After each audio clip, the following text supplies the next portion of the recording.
Welcome again to Reflections on the Community and its Cultures. This time around, a look at community involvement in, well, show business, let's face it. Actress-singer Terri Barbera will discuss her involvement in motion pictures and singing and plays. And speaking of which, playwright Deborah Sandoval will be with us to talk about her writing and production and movie making and Lord knows what else. All that's coming up on Reflections. On Reflections this time around, we're talking with Terri Barbera and Deborah Sandoval.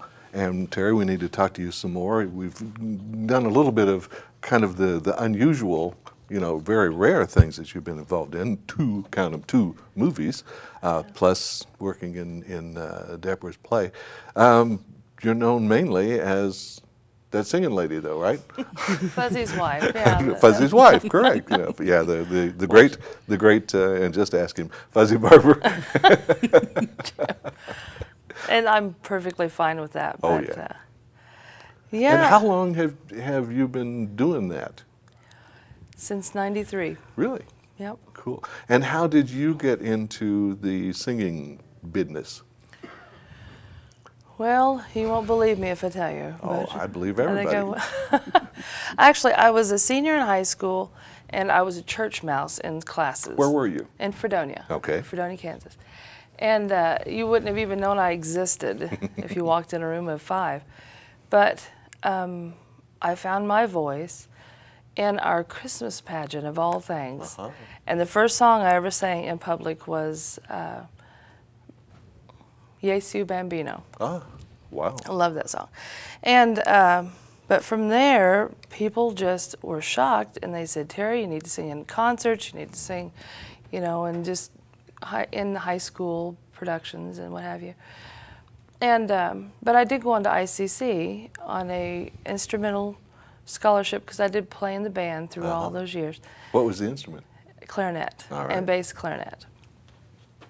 And you can't sing and play that, so I had to give one up. And I decided to go with the vocal scholarship out at ICC. And in the middle of all of that, Fuzzy Barbera and Benny Young, and I don't remember the drummer at the time. There's been so many of those darn drummers. Well, yeah. But they were looking for a jazz singer, and a female preferably, because of some of the material they wanted to do. And I just fit the bill, and it became a wonderful conglomeration. Yeah, and of course Fuzz has been making music for years, you know, because he's almost 30 now, yeah. And you know, so twice. So you know, it's an interesting, and I don't know, he's had a variety of experience, you know, in this area for a long time, out of this area, out and about, and all kinds of stuff like that, various kinds of formats. And actually, his experience has helped me a great deal. Oh, I bet. It has. We were just talking about that the other day. He is a wonderful chord player. He doesn't consider himself a lead player, and this will all make sense. Stay with me. But being a chord player, he has helped me hear where I'm going to sing next, or he leads me into a lot of things, which has helped my ear a great deal, which has enabled me to sing a lot of different styles. You also have to study styles to understand them, but all of that, from gospel to country, even to blues, jazz, and even pop and contemporary. When I have the opportunity, whether it be karaoke or with a band, you just, and even opera, which is not his favorite, but really? But that's something I've dabbled in. Fuzz at the opera. He did go. He did go once in his life, but and enjoyed it. He did. What vocalist means the most to you? Billie Holiday. Ah. Yeah. Okay. Jazz is my preference, and I have to say Billie Holiday. And she's not the most beautiful sounding singer, but she has just her style and what she's overcome. And she had a lot of trials in her life too, but just the soul. Caused a lot of her own trials too. Exactly. And again, you know, and that is something again that a person in the music business, you got to be careful about that stuff, don't you? Because it is easy for your trials to take you to trial, you know, if you aren't careful about that. So interesting stuff, great stuff. Back to the playwright for a moment here, and also again the collaborator on the movie that Terri talked a little bit about before, The Majestic. Right. And what are you doing in that movie? Well, we were in the middle of rehearsals for my play at the time that Terri went for auditions. And when she told me she was going to be auditioning for a jazz role, I knew, you know, there's no way that she doesn't have this. And sure enough, you know, she got the part. But through her connection with the movie producer, John Russell, she was sharing with him what she was involved in back here in her own community at the time. And he said, well, you know, I'm needing someone to do some rewrites on this script, you know, because she was telling him about my play. And so he called, wanted to know if I'd be interested, and I've never done that sort of thing, no. but I'm not going to say no. So sure enough, he sent me his script, and I spent some time with it. It was a real different experience because I had somebody else's script in front of me to work with. I wanted to be sure that I was genuine to his vision and not try to change anything, you know, from what he had. But yet, it was my job to do what I could to improve upon it a little bit. And it was a fun, and I was, you know, really pleased with what I had done when I was finished. And I think and he you're was not finished, too. right? Well, I'm finished with the rewrites, but from that, then he was pleased with the work.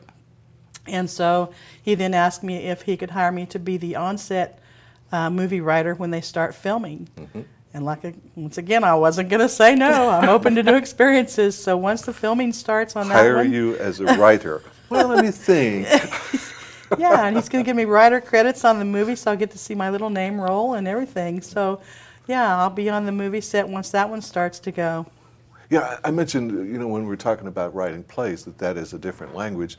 Writing movies is, again, a radically different language. From that, yes. You know, and what have you learned about making movies? Well, or making movie scripts anyway, so yeah, far. There's a lot you have to consider as far as camera angles and a lot more direction that you have to put in, I think, you know. That's why it was nice to have his script in front of me. And the main thing I was looking at was the dialogue, because it had been some years since he had written this particular piece. So he kind of wanted the dialogue just punched up, and I added some scenes. And I tried, like I said, to stay true to his vision, but still add my own touch. So. Does anything blow up? Not yet. You didn't write any explosions? No, no. Oh, come on. We got to have some explosions. Some dynamite. It's a great script, though. It's all about the Majestic, which it was, like Terri said, it's a restaurant, but it was a hangout for jazz singers and just for musicians, you know, that would come through this bar. And when is it set? It's set present day, okay. But it's just kind of, the plot just centers around all the people that hang out in this particular place, the Majestic, and the relationships that they have grown, that kind of become a family, you know, and the things that happen to them in their lives. And there's murder and mystery and intrigue and love and romance and all kinds of things going on. Stuff, it's a great script, yeah. Terrific stuff, terrific stuff. And of course, you're involved in writing plays, you're involved in singing songs, you're involved in movies, you're now involved in movies, and there's probably other stuff going on too. Anything else we ought to know about? Sure, let's see. Writing groups? Well, we will be, yeah, we wanted, the Inch Center is wanting to start a new playwright writing group. This year, there's not going to be an actual playwriting class. But there are 2 playwrights coming to town that will be here for just a couple weeks. There won't be an extended class. But they'll be having their professional readings of their plays. I think it's November 5th at the college.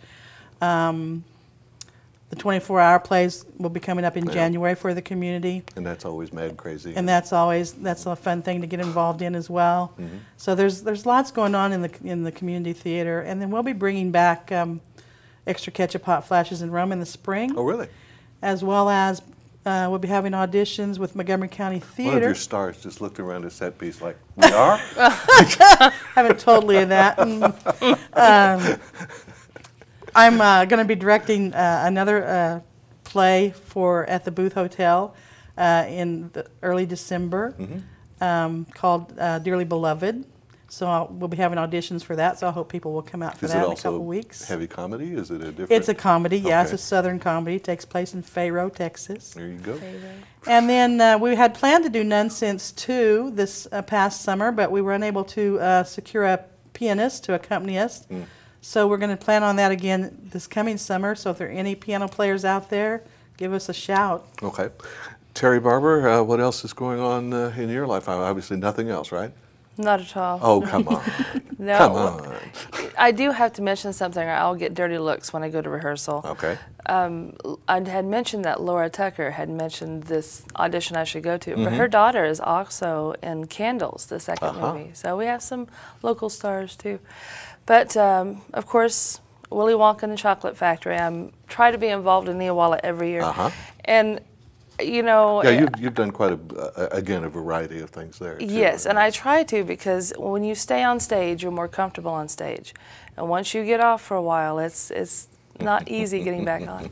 And but with the knowledge I've gained, because I've never considered myself a strong actor, but with Neowalla and the college, it's helped, I guess, get me where I'm at. And making music, I mean, 2 different versions of groups you're working in now, is that right? Yes, Doc Fuzz and the Antidotes. Okay. It's kind of a party band that's Fuzzy's favorite, and for those who know him and know his music will understand.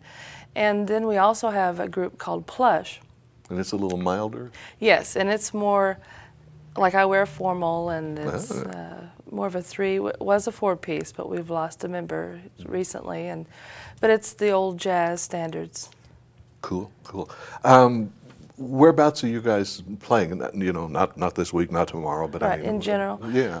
Well, actually, we're going to be playing on the Doc Fuzz and the Antidotes. We'll be playing right after the Grand Parade downtown. Cool. And now, Plush, we've played at the booth before, Yeah. and for the Patriot Jam, which they have every year. Benefits, we do weddings, and the clubs that hire bands around here, and like Neodesha and Coffeyville and surrounding towns. So just try to stay busy. Have you done much actual, acting? I know you've done a whole lot of singing. A lot more singing than acting. Acting is, just sort of an extension of singing, or vice versa, hey? Well, I do act at Walmart sometimes too. I'll just be honest with you. You act up. So. Yeah, I've heard those stories. You're not welcome back anymore. No, that's not true at all. No, but formal acting. My experience is at the college, and it's mainly musicals, the college and for Neowalla. Great stuff. Yep. Have Deborah Sandoval, have you ever been involved in acting? Yes, but I prefer behind the scenes. And you prefer that I'm behind the scenes too, I'm sure. I was not going to go there and wouldn't go there, and it wouldn't be true anyway. But you've had enough of that experience that, again, that has to inform your writing a little bit. Yes, I mean, sure, yeah. You It know, makes if me a you little know more if you write actor-friendly, something, right. if you write something that an actor would hate, a little alarm goes off. Sure, yeah. And of course, you don't do that very much. What's in the last 20 seconds we have here? What's your next writing project? Well, I'm working on just trying to get something down on paper right now. It's kind of scary to try to follow up something after you've had a success. So I'm just kind of dabbling at some ideas. Okay, well, we won't give away any ideas. Okay. Deborah Sandoval, Terri Barbera, thanks very much for sharing a little bit of your very, very colorful life and colorful outfits, too, with us on the program. Enjoyed the conversation. Thank you, Thank you Jim. for having us. Thank you for being with us on this edition of Reflections.